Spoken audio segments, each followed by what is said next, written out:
భారత్పై సుంకాల విషయంలో అమెరికా అధ్యక్షుడు డొనాల్డ్ ట్రంప్ కీలక వ్యాఖ్యలు చేశారు. రష్యా నుంచి చమురు కొనుగోలు చేస్తున్న భారత్పై 50% సుంకం విధించడం అంత తేలికైన విషయం కాదని ట్రంప్ స్పష్టం చేశారు. ఉక్రెయిన్ విషయంలో రష్యాపై చర్యలు తీసుకునేందుకు భారత్తో విభేదానికి తాము సిద్దమయ్యామని ట్రంప్ తెలిపారు.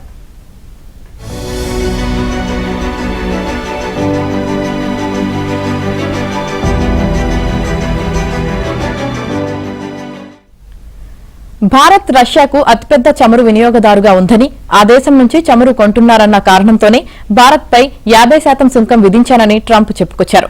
అది చాలా పెద్ద చర్య అని, దీంతో భారత్తో విభేదాలు వచ్చాయన్నారు.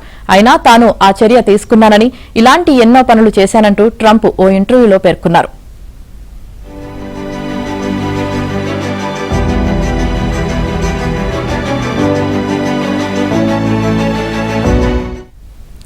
ఇక యుద్ధాల విషయంలో ట్రంప్ మరోసారి పాత పాటే పాడారు.